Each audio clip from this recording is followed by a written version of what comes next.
Estamos a punto de comenzar nuestra siguiente transmisión. Lo que tus oídos quieren escuchar lo encuentras en Aquí estamos 2 más 2. Sintonízanos en Facebook Live, YouTube, Instagram, ZFM y TikTok. Comenzamos.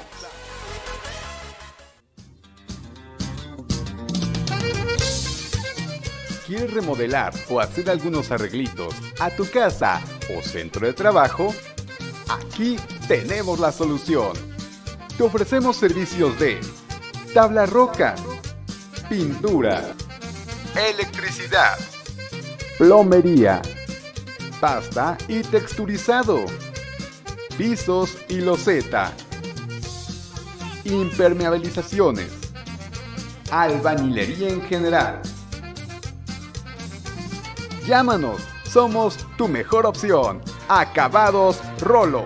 2211 98 65 28.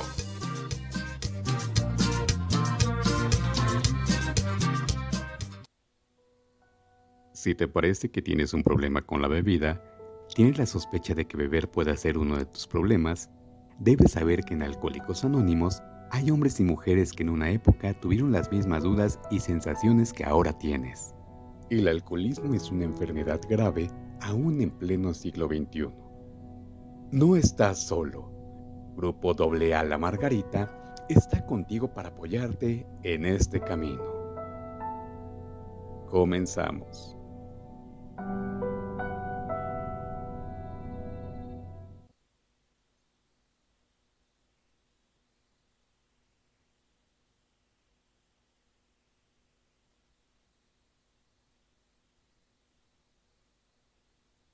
Buenas noches, nuevamente como cada semana venimos a transmitirles el mensaje y hablarles un poquito de nuestro programa de AA. El día de hoy pues ya nos toca hablar el libro azul de Alcohólicos Anónimos y nos toca pues el capítulo 1. Antes que nada pues quiero agradecer a la compañera que me acompaña el día de hoy y al espacio que nos brinda. Aquí estamos 2 más 2. Y voy a empezar con el enunciado de Alcohólicos Anónimos, que a su letra dice: Alcohólicos Anónimos es una comunidad de hombres y mujeres que comparten su mutua experiencia, fortaleza y esperanza para resolver su problema en común y ayudar a otros a recuperarse del alcoholismo. El único requisito para ser miembro de AA es el deseo de dejar la bebida. Para ser miembro de AA no se pagan honorarios ni cuotas. Nos mantenemos con nuestras propias contribuciones. AA no está afiliada a ninguna secta, religión, partido político, organización o institución alguna. No desea intervenir en controversias, no respalda ni se opone a ninguna causa. Nuestro objetivo primordial es mantenernos sobrios y ayudar a otros alcohólicos a alcanzar el estado de sobriedad. Pues ese es nuestro enunciado y les voy a leer el capítulo 1, que es la historia de Bill. La fiebre de la guerra era alta en el pueblecito de Nueva Inglaterra, al que fuimos destinados los jóvenes oficiales de Plattsburgh. Nos sentimos muy halagados cuando los primeros ciudadanos nos llevaban a sus casas y nos trataban como héroes. Allí estaban el amor, los aplausos y la guerra, momentos sublimes con intervalos de júbilo. Por fin estaba yo viviendo la vida y en medio de esa conmoción descubrí el licor. Al descubrirlo, olvidé las serias advertencias y los prejuicios de mi familia respecto a la bebida. Llegó el momento en que nos embarcamos para Europa. Entonces me sentí muy solo y nuevamente recurrí al alcohol. Desembarcamos en Inglaterra. Visité la catedral de Winchester. Muy conmovido me dediqué a pasear por sus exteriores y llamó mi atención una vieja lápida en la que leí esta inscripción: aquí yace un granadero de Hampshire, quien encontró su muerte bebiendo cerveza fría. Un buen soldado nunca es olvidado, sea que muera por mosquete o por jarra de cerveza. Amenazadora advertencia a la que no hice caso. Veterano de guerra en el extranjero a la edad de 22 años, regresé a mi hogar. Me imaginaba ser un líder porque no era cierto que los hombres de mi batería me habían dado una muestra de su especial estimación. Yo imaginaba que por mi talento para el liderazgo llegaría a estar al frente de importantes empresas, que manejaría consumo a plomo. Seguí un curso nocturno de leyes y obtuve un empleo como investigador en una compañía de seguros. Había emprendido el camino para el logro del triunfo. Le demostraría al mundo lo importante que yo era. Mi trabajo me llevaba a Wall Street. y poco a poco empecé a interesarme en el mercado de valores, en el que muchos perdían dinero, pero algunos se hacían muy ricos. ¿Por qué no había de ser yo uno de estos afortunados? Estudié economía y comercio a la vez que leyes. Como alcohólico potencial que era, estuve a punto de ser suspendido en leyes. En uno de los exámenes finales estaba demasiado borracho para pensar o escribir. Aunque mi manera de beber todavía no era continua, preocupaba a mi esposa. Teníamos largas conversaciones al respecto en las que yo desvanecía sus temores argumentando que los hombres geniales concebían mejor sus proyectos cuando estaban borrachos y que las majestuosas concepciones de la filosofía habían sido originadas así. Cuando terminé el curso de leyes comprendí que esa profesión no era para mí. El atrayente torbellino de Wall Street me tenía en sus garras. Los líderes en los negocios y en las finanzas eran mis héroes. De esta aleación de la bebida y la especulación comencé a forjar el arma que un día se convertiría en boomerang y casi me haría pedazos. Viviendo modestamente, mi esposa y yo ahorramos $1,000 que invertimos en unos valores que entonces estaban a un precio bajo y que no eran muy populares. Acertadamente pensé que algún día tendrían una considerable alza. No pude convencer a mis amigos corredores de bolsa a que me enviaran una gira para visitar fábricas y otros negocios, pero sin embargo mi esposa y yo decidimos hacerla. Desarrollé la teoría de que la mayoría de la gente perdía dinero con los valores debido a una falta de conocimiento de los mercados. Después descubrí muchos otros motivos. Renunciamos a nuestros empleos y emprendimos la marcha en una motocicleta, cuyo carro lateral abarrotamos con una tienda de campaña, cobertores, una muda de ropa y 3 enormes libros de consulta para asuntos financieros. Nuestros amigos pensaron que debía nombrarse una comisión para investigar nuestra locura. Tal vez tenían razón. Había tenido algunos éxitos con la especulación y por ello teníamos algún dinero, aunque una vez tuvimos que trabajar en una granja para no tocar nuestro pequeño capital. Este fue el único trabajo manual honrado que hice en mucho tiempo. En un año recorrimos toda la parte del este de Estados Unidos. Al finalizar el año, mis informes a Wall Street me valieron un puesto allí con una cuenta muy liberal para mis gastos. Una operación de bolsa nos dejó un beneficio de varios miles de dólares ese año. Durante unos cuantos años más la fortuna me deparó aplausos. Había triunfado. Mis ideas y mi criterio eran seguidos por muchos al son de las ganancias en papel. La gran bonanza de los últimos años 20 estaba en plena ebullición y expansión. La bebida estaba ocupando un gran importante lugar en mi vida y en la euforia que tenía. Se hablaba a gritos en los centros del jazz de Manhattan.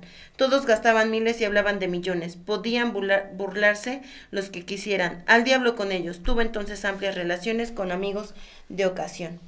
Pues es parte de cómo empieza la historia de Bill W., ¿no? El día de hoy me acompaña mi compañera Lore. No sé qué nos quieras compartir. Hola María José, muchas gracias al programa que nos hace el favor de estar acá. Gracias por la invitación. Y pues bueno, obviamente, pues la historia de Bill, ¿no? Él argumenta aquí, ¿no? Que él vio una lápida, ¿no? Donde pues decía, ¿no? El por qué había muerto pues esa persona, ¿no? Entonces, pues le queda, o sea, como que un alcohólico, yo me remonto a esa historia, a ese tiempo, y yo creo que él ya sabía que tenía problemas con su manera de beber. Sin embargo, pues obviamente no podía aceptar esa derrota absoluta, ¿no? Como lo llama obviamente en el primer paso. Entonces, obviamente yo creo que él tenía como mensajes, ¿no? O sea, él empezó a ver como mensajes pues su manera de beber no era como muy ad hoc, ¿no? Y pues obviamente siendo él, obviamente pues había estado como soldado en la guerra, ¿no? Algo así, y bueno, haber sido o ser alguien en el Wall Street, ¿no? Estudió economía. O sea, creo que Bill W. era una persona, pues, que había, pues, prácticamente estudiado, ¿no? Y que era un hombre como preparado en las finanzas, ¿no? Siempre he dicho que la historia de Bill, creo que él tenía mucha hambre de poder y de prestigio, ¿no? Entonces su manera pues hasta de envolver a la esposa, ¿no? Ok, pues ya no la armamos acá, bueno, vamos a ver o sea, emprendieron un negocio, ¿no? Se la lleva junto con él, ¿no? Y bueno, pues obviamente la esposa de Bill, pues empieza, ¿no? Como a hacerle caso, como que confía en él, ¿no? Y realmente pues empiezan a hacer como esa travesía, ¿no? Sin él tener en cuenta, ¿no? Que tenía pues esa condición de su manera de beber, ¿no? Pues ya le había causado como ciertos problemas, ¿no? Esta historia, ¿no? Él es obviamente un economista, ¿no? Pero un potencial alcohólico, ¿no? Donde él no quiere como hacerse cargo, ¿no? De su enfermedad, ¿no? Él desconocía todo eso. Lo que sí es que me llama la atención, ¿no? Que él, pues era bueno, ¿no? Dice que después ya tenía como en un cierto negocio que hizo, ¿no? O algo que él invirtió, pues él ya tenía como economía, ¿no? Junto con su mujer, pues vivieron en ese año, ¿no? Con esos varios miles de dólares. O sea, era bueno para hacer negocio, ¿no? O sea, Bill W. no era una persona tonta, era habilidoso para los negocios. Sin embargo, pues obviamente le iba a ganar la partida del halcón, ¿no? ¿Cómo ves, Majo? Pues sí, les voy a leer otro poquito. La verdad es que este tema es muy extenso, entonces vamos a tratar de abordar así como todo el todo tema. es importante, pero bueno, vamos a tratar de irlo abarcando y comentando un poquito. Dice: la mente y el cuerpo son mecanismos maravillosos, ya que los míos no soportaron esta agonía más de 2 años. Cuando el terror y la locura se apoderaban de mí por la mañana, había veces que robaba a mi esposa el poco dinero que tenía en su bolso. Otras veces me asomaba a la ventana y sentía vértigo, o me paraba vacilante frente al botiquín del baño en el que sabía que había veneno y me decía que yo era un débil. Mi mujer y yo íbamos de la ciudad al campo y del campo a la ciudad, tratando de escapar. Luego hubo una noche infernal en que creí que iba a saltar por la ventana.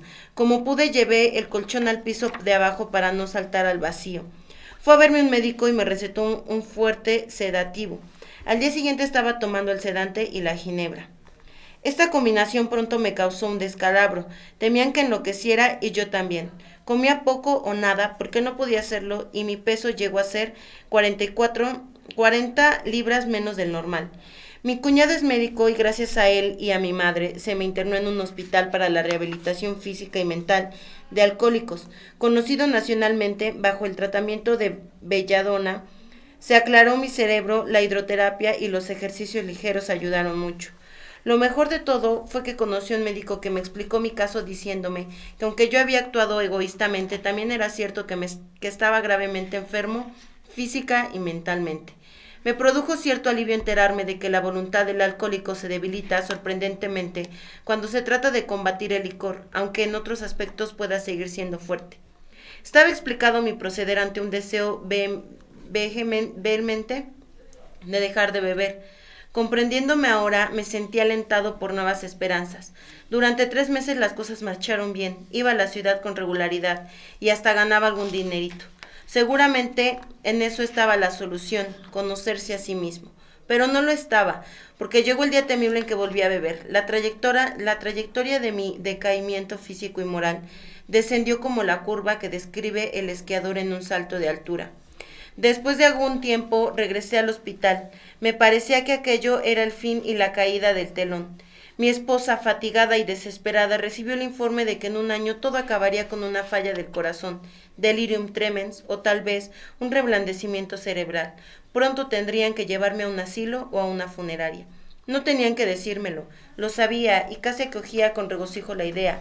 Fue un golpe devastador para mi orgullo, yo que tenía un concepto tan bueno de mí mismo, de mis aptitudes, de mi capacidad para vencer obstáculos. Estaba por fin acorralado, ahora me sumiría en la oscuridad hundiéndome al interminable desfile de borrachines que me precedían. A pesar de todo, habíamos sido muy felices mi esposa y yo. ¿Qué no hubiera dado yo para reparar los daños? Pero eso ya había pasado. Pues bueno, viene la parte en la cual, pues ya no puede parar, ¿no? Ya no puede dejar de tomar. Aún estando ingresado en un hospital, aún estando medicado, aunque ya, o sea, su esposa, pues, Lois, yo creo que sí fue una mujer que lo aguantó mucho, lo amaba, yo creo, ¿no? De verdad. porque era una persona muy inteligente, ¿no? Bill W. desde que era chico era una persona muy inteligente, siempre quiso ser el mejor, el número uno en todo lo que hacía, ¿no? Estudió en leyes y no le gustó, como que le gustó, yo siento que en ese tiempo le gustó más el dinero, ¿no? Yo creo que vio más dinero en Wall Street que realmente en leyes. Fue por eso que empieza a investigar con Lois en una moto y andan investigando, que yo recuerde, era General Electric, ¿no? Lo que andaban investigando. Y y de alguna u otra manera, pues él no podía dejar de tomar, ¿no? Hay una parte en un libro que se llama, en el Transmítelo, en el cual a Lois le gustaba que así como que estuvieran juntos porque pues no bebía, ¿no? Había momentos en los cuales ella tenía que tomar con él pues para poder entenderlo, quizá un poquito la manera en la cual tomaba. Aquí el problema es cuando él ya no puede parar, ¿no? Él mismo sabe que la manera en la que él está tomando ya está mal, físicamente, emocionalmente, moralmente, o sea, él se siente, y creo que eso nos pasa a todos los alcohólicos, ¿no? Es increíble cómo una persona que hace tantos años escribió esto y es el fundador al día de hoy, pues en los alcohólicos de la actualidad, pues se vive, ¿no? Porque hay un momento en el cual sí sientes esa agonía, yo así lo entiendo, ¿no? Cuando ya sabes que la manera en la que tomas esas crudas morales, físicas, emocionales, ¿no? Pues cada vez van peor, ¿no? Yo aquí siento que él habla de la parte como del desahucio, porque ya él sabe que no tiene otra opción, ¿no? O un asilo o el panteón, o sea, él está totalmente desahuciado, está desesperado, y lo peor pues es que no puede dejar de beber, ¿no? Y es triste, al día de hoy es lo que se vive dentro del programa de AA con los compañeros, inclusive, bueno, en el caso personal, así se llega, ¿no? Porque muy en el fondo ya no quieres tomar. He visto compañeros y que comparten, es que yo ya no quiero tomar, es que ya no me quiero drogar, pero no puedo, ¿no? Y a veces las personas que no son AA, como que dicen, es que cómo no vas a poder, es que no tienes voluntad, es que no tienes pantalones, es que cómo no puedes dejar de hacerlo, pues porque es una enfermedad, ¿no?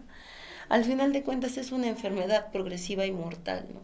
Entonces para esto, en la parte en la cual él estando internado ni aún así puede dejar de tomar, pues ya yo siento que es un caso realmente pues muy grave, ¿no? Dentro de la vida de Bill. Les leo otro poquito y ¿Sí? nos compartes, Lore.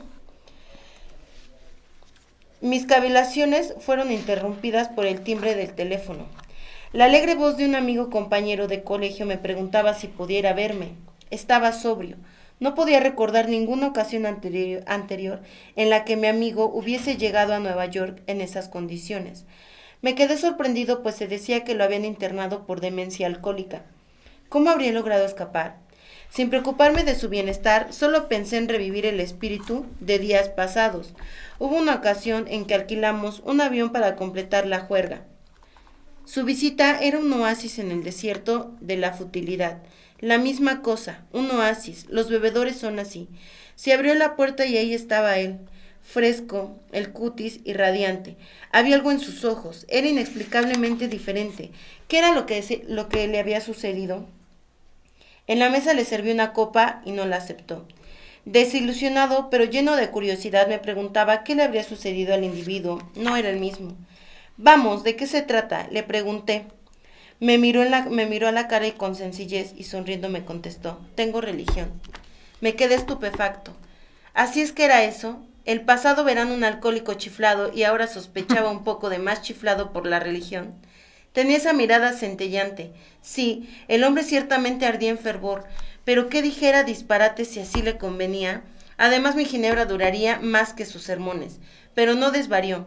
En una forma muy natural me contó cómo se habían presentado dos individuos ante el juez, solicitando que se suspendiera su internación. Habían expuesto una idea religiosa sencilla y un programa práctico de acción. Hacía 2 meses que sucedía eso y el resultado era evidente, de por sí surtió efecto. Había ido para pasarme su experiencia, si yo quería aceptarla. Me sentí asustado pero a la vez interesado. Tenía que estarlo, puesto que no había más remedio para mí. Estuvo horas hablando. Los recuerdos de la niñez acudieron a mi memoria. Me pareció estar sentado en la falda de la colina como en aquellos tranquilos domingos. Oyendo la voz del ministro, recordé la promesa del juramento de temperancia, que nunca firmé. El desprecio bonachón de mi abuelo para alguna gente de la iglesia y para sus actos, su insistencia en que los astros realmente tenían su música y también su negación del derecho que tenía el ministro de decirle cómo interpretar las cosas, su falta de temor al hablar de esto poco antes de morir. Estos recuerdos surgían del pasado. Me hacían sentir un nudo en la garganta. Recordé aquel día en la pasada guerra en la catedral de Winchester. Siempre había creído en un poder superior a mí mismo.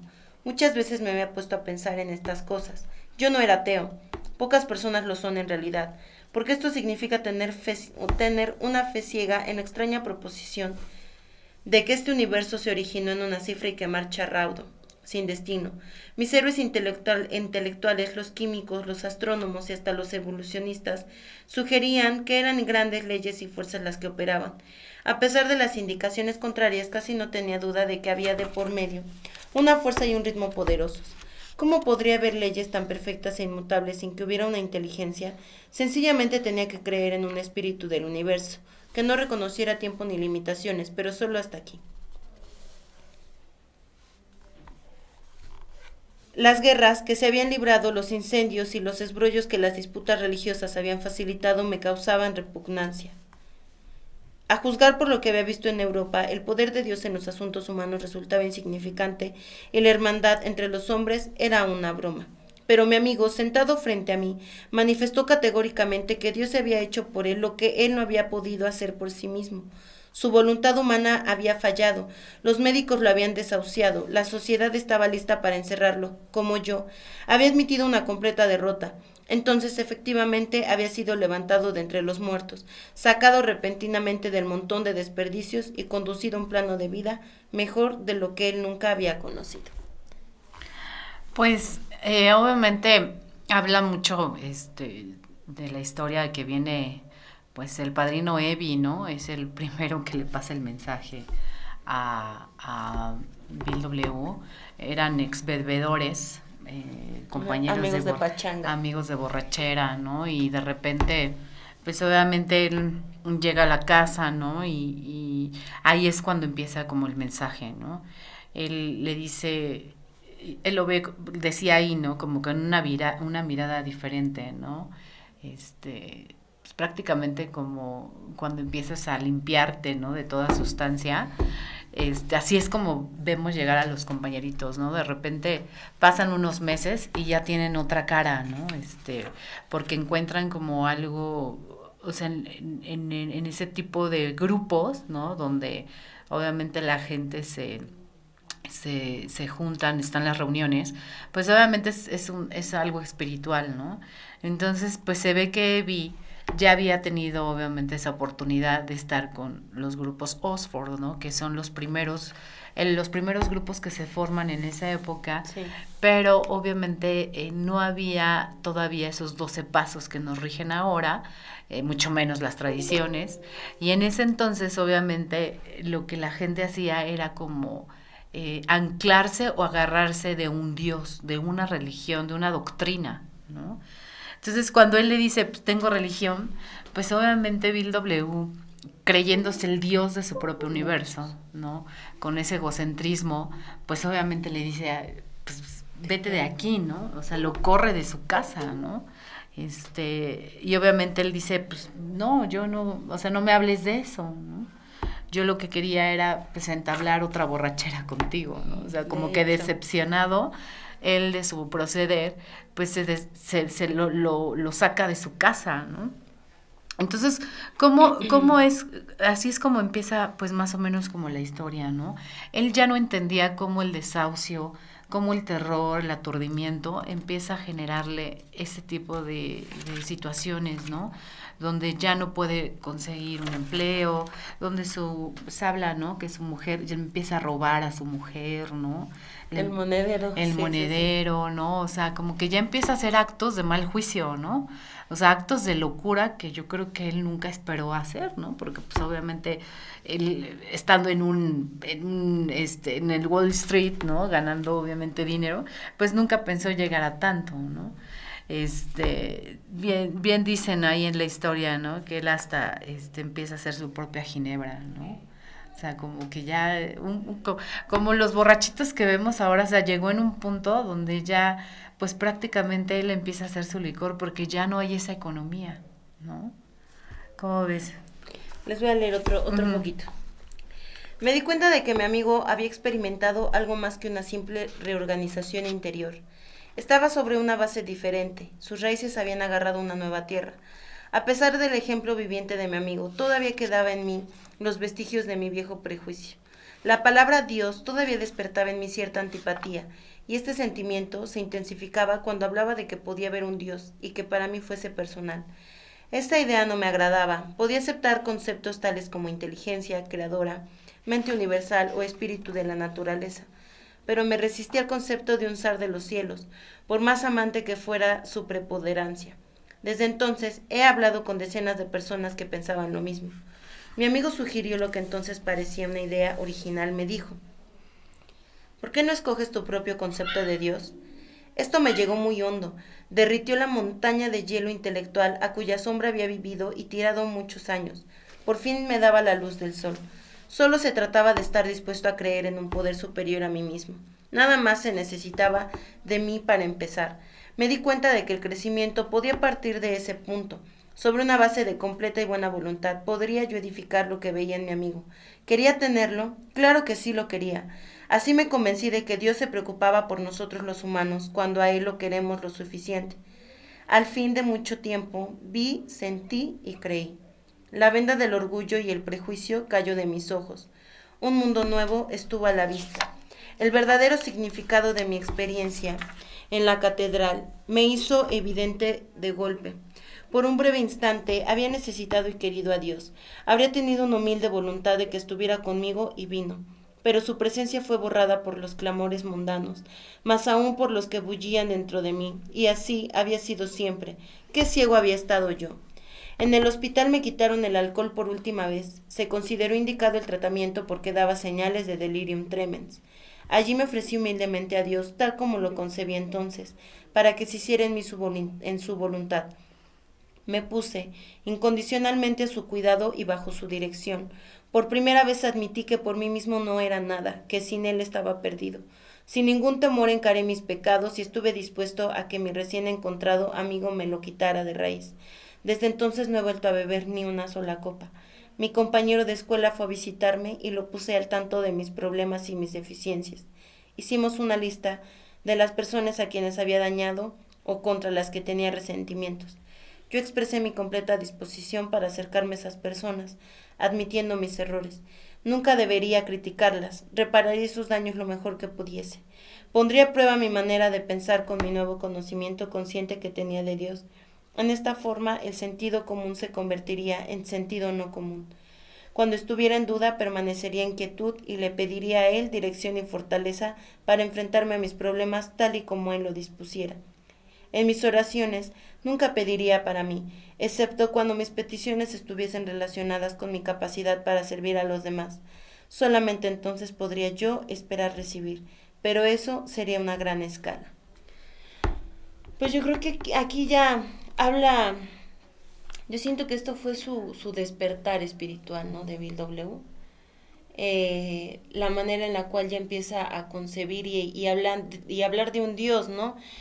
Empieza a hablar aquí obviamente de lo que más adelante son los pasos, te habla de la reparación de daños, de las personas a las cuales dañó, de poner su vida y su voluntad en las manos de Dios. Aquí pues él ya está empezando a practicar lo que después viene siendo el programa de 12 pasos, ¿no? Es una parte bien importante, la cual así llegamos, es increíble porque pues todos somos iguales, ¿no? Llegas y no crees en nada y cuando empiezas a creer en algo, realmente quieres regresar esa dádiva como al día de hoy pues se viene a hacer el servicio aquí en la radio, ¿no?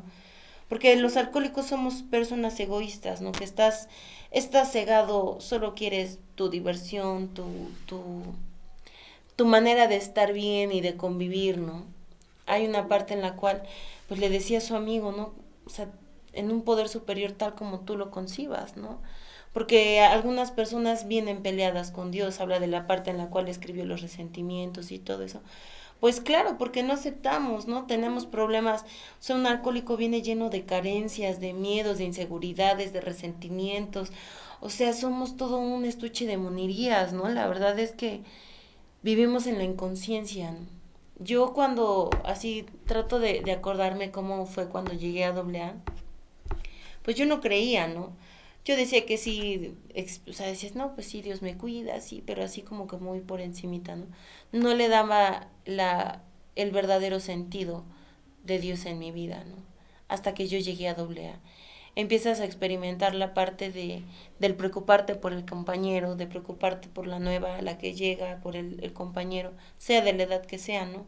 Porque todos venimos de un infierno, ¿no? Un infierno en el cual pues ya no es vida, porque, o sea, hay que admitir que al momento pues sí está súper bien, las chelas, las fiestas, o sea, andar así como que en los antros, ¿no? Pero ¿qué se siente cuando llegas a casa y buscas problemas y al otro día no te acuerdas lo que hiciste y esas crudas en las que dices, ¿qué hice? Llegué golpeado, llegué sin dinero, me robaron, ¿qué hice? ¿Ofendí o no? Entonces ya realmente no es grato, ¿no? Cuando tú escuchas al nuevo y de verdad y pones atención, pues te das cuenta que todos somos iguales, ¿no? El alcohol nos transforma, el alcohol es algo que nos hace cambiar, que nos da una seguridad aparentemente y pues por eso me gustaba, ¿no? Yo al día de hoy entiendo que por eso me gustaba. Y aquí en la parte en la cual pues Billy empieza a hablar de Dios, pues yo creo que fue cuando realmente se dio cuenta que no iba a poder sin él, ¿no? Al día de hoy, para nosotros, en mi caso, lo más importante pues es Dios, ¿no? Hay una cruz de la sobriedad en la cual pues es Dios, Alcohólicos Anónimos, familia y trabajo, ¿no?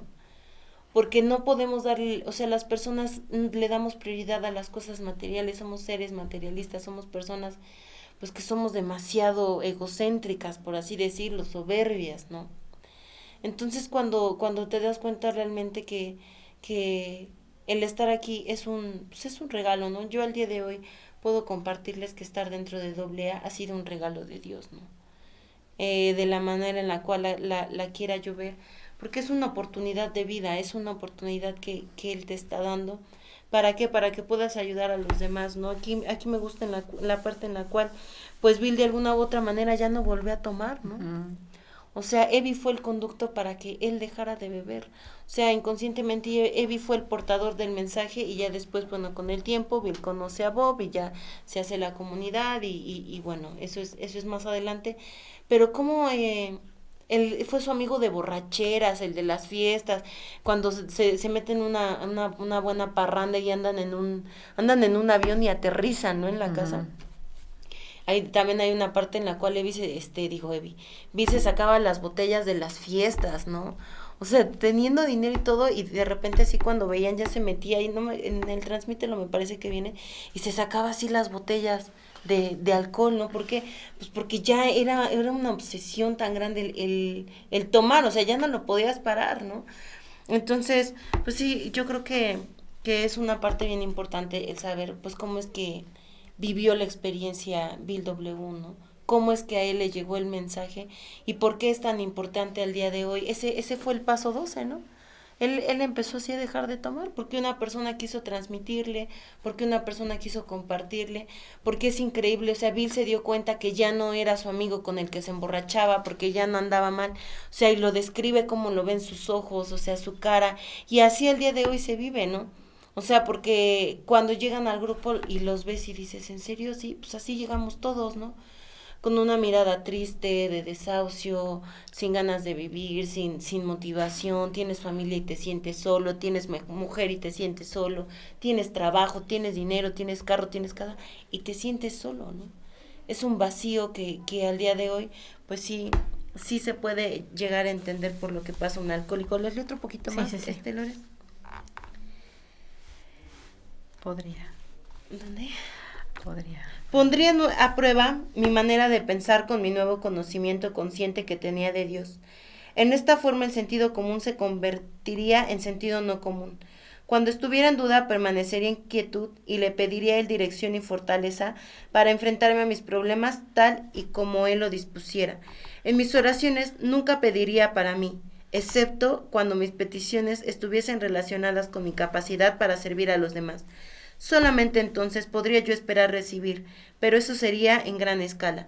Mi amigo prometió que cuando hiciera todo esto, entraría en una nueva relación con mi Creador, que tendría los elementos de una manera de vivir que era la respuesta a todos mis problemas. La creencia en el poder de Dios, más la suficiente buena voluntad, honradez y humildad para establecer y mantener el nuevo orden de cosas, eran los requisitos esenciales. Sencillo, pero no fácil. Tenía que pagarse un precio. Significaba la destrucción del egocentrismo. En todas las cosas debía acudir al Padre de la Luz, que preside sobre todos nosotros. Estas eran proposiciones revolucionarias y drásticas, pero en el momento en que las acepté, el efecto fue electrificante. Había un sentido de victoria, seguido por una paz y seguridad como nunca había conocido. Había una confianza total, sentí que me levantaban, tal como si respirara plenitud en el aire puro de la cumbre de una montaña. Generalmente Dios llega a la mayoría de los hombres gradualmente, pero el impacto en mí fue cabalmente súbito y profundo. Momentáneamente me alarmé y llamé a mi amigo el doctor para preguntarle si yo todavía estaba de acuerdo. Escuchó sorprendido mientras yo hablaba. Finalmente movió la cabeza diciendo: «Le ha sucedido a usted algo que no comprendo, pero es mejor que se aferre a ello. Cualquier cosa es mejor que lo que tenía usted». Ese buen doctor ve ahora muchos hombres que han tenido tales experiencias. Sabe que son reales. Mientras estuve en el hospital, me vino la idea de que había miles de alcohólicos desahuciados que estarían felices teniendo lo que tan gratuitamente se me había dado. Tal vez podría ayudar a algunos de ellos. Ellos a su vez podían trabajar con otros. Mi amigo había hecho hincapié en la absoluta necesidad de demostrar estos principios en todos los actos de mi vida. Era particularmente imperioso trabajar con otros, tal como él lo había hecho conmigo. La fe sin obras es cosa muerta, me dijo. Y cuán cierto es, tratándose de alcohólicos, porque si un alcohólico falla en perfeccionar y engrandecer su vida espiritual a través del trabajo y del sacrificio por otros, no podrá sobrellevar ciertas pruebas y decaimientos que vendrán más adelante. Si él no trabajaba, era seguro que volvería a beber, y si bebía, seguramente moriría. La fe estaría muerta, entonces. Tratándose de nosotros, es precisamente así. Pues obviamente aquí está hablando. La personalidad del alcohólico es completamente egocéntrico, ¿no? Primero yo, después yo y hasta el último yo, ¿no? Entonces ahorita lo que le está leyendo nuestra compañera, ¿no? Y bueno, pues la historia que hemos visto y hemos leído, pues obviamente sabemos que no es que no tuviera religión, ¿no? Bill W., sin embargo, pues él se creía pues bastante, ¿cómo te diré? Como poderoso, ¿no? Y que él podía hacer pues todo a través de él, ¿no? O sea, yo creo mucho que tenía mucho orgullo, ¿no? Mucha soberbia, y por esa manera de vivir en su vida, pues obviamente no aceptaba que tenía un problema con su manera de beber, ¿no? Entonces, pues de cierta manera él le dice que empieza a trabajar con las personas que ha dañado, ¿no? Es una manera, como tú decías hace un ratito, ¿no? Como empezar a trabajar los 12 pasos, ¿no? Que más adelante, obviamente, en la historia, pues cuentan que se efectuaron esos 12 pasos para la recuperación, obviamente guiada con gente religiosa, con gente de la psiquiatría y con psicólogos, ¿no? Entonces aquí habla mucho de que la destrucción del egocentrismo era lo que lo podía salvar, ¿no? Buena voluntad, no fuerza de voluntad, ¿no? O sea, es decir, no esa fuerza, porque si no se iba a cansar, y pues obviamente cuando te esfuerzas mucho pues te cansas, ¿no? Como ser humano, tenías que tener esa buena voluntad, ¿no? Honradez y humildad, o sea, dejar el orgullo a un lado o la soberbia y empezar a aceptar que tienes un problema, ¿no? Llamado alcoholismo, que eres impotente ante una copa en la mano, ¿no? Tu personalidad cambia, te vuelves prepotente, ¿no? Y así es como muchos llegan al grupo, ¿no? Y dice ahí, el acudir al Padre de la Luz, ¿no? Que preside sobre todos nosotros.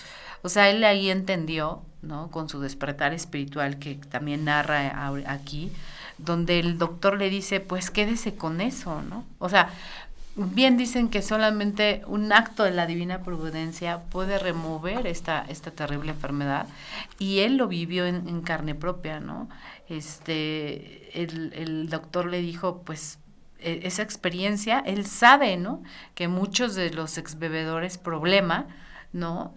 Pueden llegar a tener obviamente ese despertar espiritual, como yo pienso que yendo a un grupo diario, ¿no? O sea, cada vez que obviamente tú tienes buena voluntad de asistir a tu junta, ¿no? De ser honrado obviamente contigo para después con los demás sobre tus sentimientos, sobre cómo la has llevado en la vida, ¿no? Sobre lo que te pasa en ese día, así es como lo hacemos nosotros en el grupo, ¿no? Es una lucha diaria, pero es estar constantemente todos los días y entender que no eres el Dios de tu propio universo, ¿no? Que hay alguien amoroso, que hay alguien más fuerte que tú, que te va a ayudar, si es que dice ahí, si es que yo tenía buena voluntad de buscarlo, ¿no? Habla mucho sobre esa parte, ¿no? Claro. Voy a leerles ya lo último. Final. Mi esposa y yo nos entregamos con entusiasmo a la idea de ayudar a otros alcohólicos a resolver su problema. Afortunadamente fue así, porque las personas con las que había tenido relaciones en los negocios permanecieron escépticas por más de un año, durante el cual pude conseguir poco trabajo. No estaba muy bien entonces, me acosaban olas de autoconmiseración y de resentimiento. Esto a veces casi me llevaba a la bebida, pero pronto percibí que cuando todas las otras medidas me fallaban, el trabajo con otros alcohólicos salvaba el día. Estando desesperado, he ido muchas veces a mi viejo hospital. Al hablar con alguien de allí, me sentí asombrosamente reanimado, parado sobre mis propios pies. Es un designio para vivir que obra cuando las cosas se ponen duras. Empezamos a hacer muchos amigos y entre nosotros ha crecido una agrupación de la cual el ser parte es algo maravilloso. Sentimos la alegría de vivir aún bajo tensiones y dificultades. He visto a cientos de familias poner sus pies en el sendero, entrar por el camino por el que se llega a alguna parte. He visto componerse las situaciones domésticas más imposibles, peleas y amarguras de todas clases eliminadas. He visto salir de asilos a individuos para reasumir un lugar vital en la vida de sus familias y de sus comunidades. Hombres y mujeres que recuperan su posición. No hay casi ninguna clase de dificultad y de miseria que no haya sido superada entre nosotros. En una ciudad del oeste hay 1 millar de nosotros y de nuestras familias. Nos reunimos con frecuencia para que los recién llegados puedan encontrar la agrupación que ellos buscan. A estas reuniones informales suelen asistir entre 50 y 200 personas. Estamos creciendo en número así como en fortaleza. Un alcohólico en sus copas es un ser despreciable. Nuestra lucha con ellos puede ser fatigosa, cómica o trágica. Un infeliz se suicidó en mi casa. No podía o no quería darse cuenta de nuestra manera de vivir. Sin embargo, dentro de todo esto, queda un amplio margen para divertirse. Me imagino que algunos pueden escandalizarse ante esta mundanalidad y ligereza, pero detrás de esto hay una gran seriedad. La fe tiene que operar en y a través de nosotros las 24 horas del día, o de lo contrario, pereceremos. La mayoría de nosotros creemos que ya no necesitamos buscar más la utopía. La tenemos entre nosotros aquí y ahora mismo. Aquella charla de mi amigo en la cocina de mi casa se multiplica más cada día, en un círculo creciente de paz en la tierra y de buena voluntad para con los hombres. Bill Wilson, cofundador de AA, murió el 24 de enero de 1971. Pues fue como empezaron a creerse los grupos, ¿no? Como una charla tan amena en su cocina con su amigo de fiestas, pues ha creado una comunidad tan grande, ¿no? Al día de hoy, que está salvando miles de vidas. Al día de hoy yo entiendo y esa parte en la cual sí es cierto, ¿no? Podrás tener 1000 problemas, porque créeme que el dejar de beber no significa que la vida va a ser color de rosa. Eso sería mentira, decirles que si dejan de beber todo va a ser perfecto. Créanme que pues no es así. Pero se tiene al día de hoy, si estás bien cimentado, tienes la fortaleza, ¿no? Muchas veces yo le digo, Dios mío, pues dame la fortaleza, dame la guía, dirección, no me sueltes de tu mano, ayúdame a servirte, ¿no? Porque al día de hoy, pues es lo que te mantiene, ¿no? Al día de hoy es lo que a mí me mantiene pues sin consumir, el estar dentro de AA, el transmitir el mensaje, por ejemplo, ahorita aquí en la radio, se va a las escuelas, a las iglesias, el ir a otros grupos, compartir las experiencias, porque hasta el mismo enunciado lo dice, ¿no? Compartimos nuestras mutuas experiencias porque es lo único que va a ayudar a otro alcohólico. Y sí pasa, ¿no? Muchas veces ya estás cansado del trabajo, tienes problemas, estresado en casa, la economía se te está dificultando y llegas al grupo, te echas tu café, platicas con un compañero y como que, a ver, no, pues, ¿qué te pasa? No, es que me pasó esto, y como que te calmas, ¿no? De alguna u otra manera, el compañero o el estar en la junta, escuchas así como que otro compañero y te pones bien, ¿no? Es algo como, ay, pues es increíble, ¿no? La verdad es que cuando empiezas a encontrarle un sentido a tu vida dentro de AA, hay algo que se llama gratitud, ¿no? Nosotros no nos pagan nada por venir aquí ni por hacer ningún tipo de servicio. Simplemente se da lo que alguien en algún momento se tomó ese tiempo para poder transmitirnos el mensaje, el escucharnos por horas, el día que fuera, sea sábado o domingo, estar llorando por horas, siempre va a haber una persona, ¿no? Así sean pérdidas de familiares, pues los alcohólicos también están ahí, ¿no? Es algo que yo he visto y esto es una familia, es una comunidad que he entendido que pues no está sola, ¿no?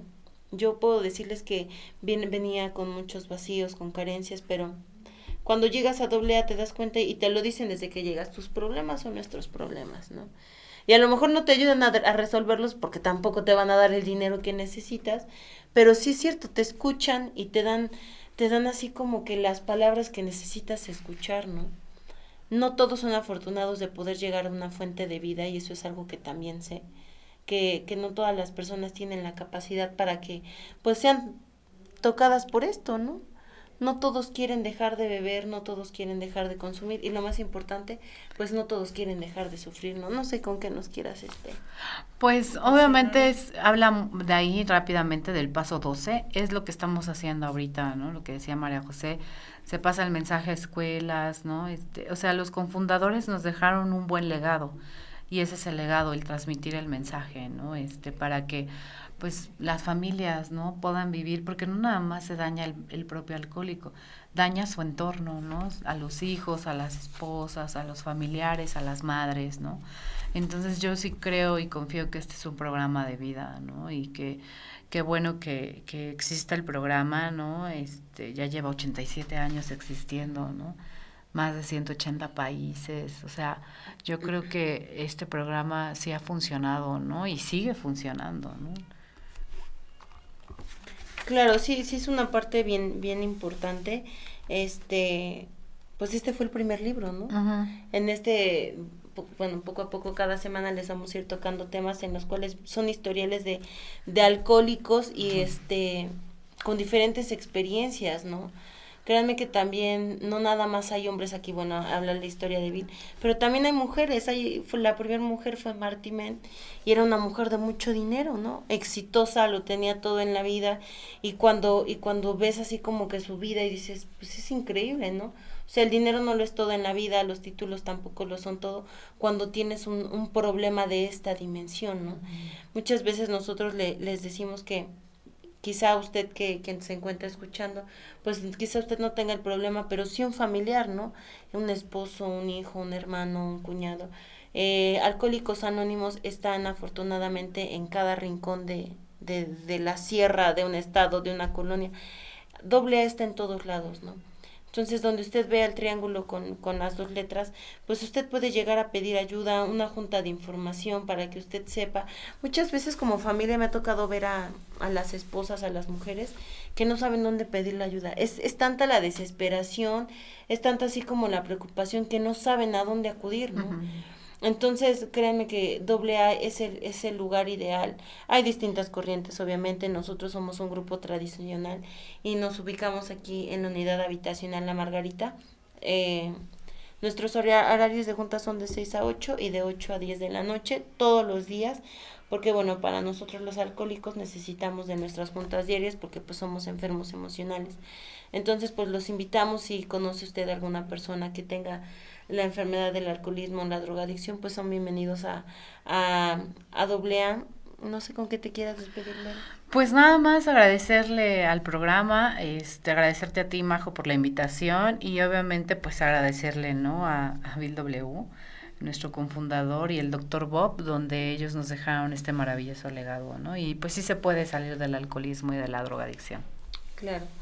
Pues muchas gracias al espacio que nos brinda, que estamos 2+2 como cada semana, para poder transmitirles el mensaje y poder seguir haciendo pues este servicio con todo el amor que se merece. Muchas gracias.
Las opiniones expresadas en este programa son receptores e invitados, sin representar